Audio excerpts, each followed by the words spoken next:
Hi, my name is Jason, and this is my story. So my alcohol abuse and drug addiction didn't start right away. It was partying in high school and just always looking for just a fun time. And I got my first DUI when I was 18 years old, and even then, I didn't think I had a problem. I thought I had it, everything under control, that I was going to get through this. And before you knew it, I was drinking every day. And then, even then, I thought I had control of that drinking. And obviously, I was kidding myself. And looking back at all that, it was so many years of just this mask on, and it was just one thing led to another. And that was in high school, and then I got in my 20s, and I got into my 30s, and I was still using, was holding a job, but I was constantly hiding who I really was inside by masking it with the drugs and alcohol. And got to a point to where the drugs took over my life. I lost everything. I was so lost, I didn't know how to get out of it. I didn't know what to do. And I ended up just giving up.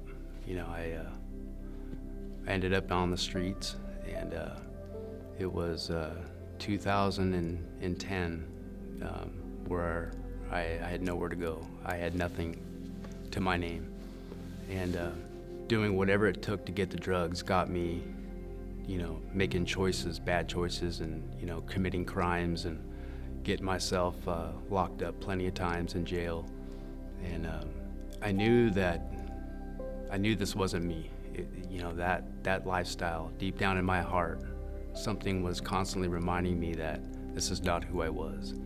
And so the shame and the guilt of that kept getting stronger and stronger, and not knowing how to overcome that, being lost in that addiction, and missing being with my family.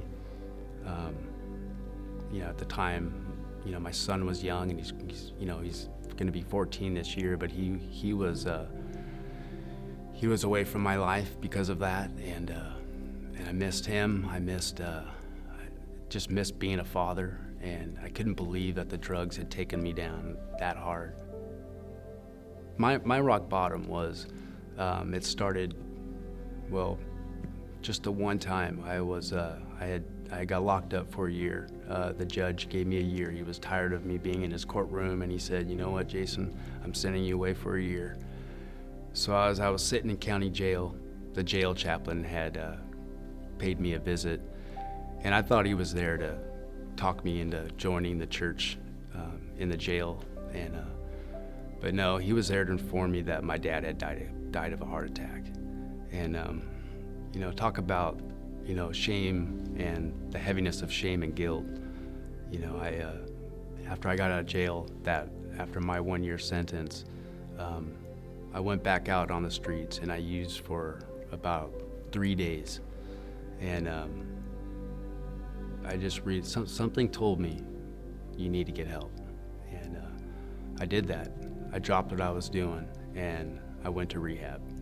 That's when I hit my knees, and I gave everything to God. I surrendered my addiction. I surrendered everything that I thought that I had control over. That I just I gave it to Christ. And what a difference that made in my life when I started believing that I wasn't too far gone. That's when I started healing, and I started feeling the Holy Spirit work with me, work through me, and little by little, I started feeling good. I started feeling like there was hope for my life. I see myself today as somebody that has seen the darkness, but loves the light. that guilt and shame that I spoke about earlier is gone, because of the forgiveness and the just the love that I feel that God gives me today.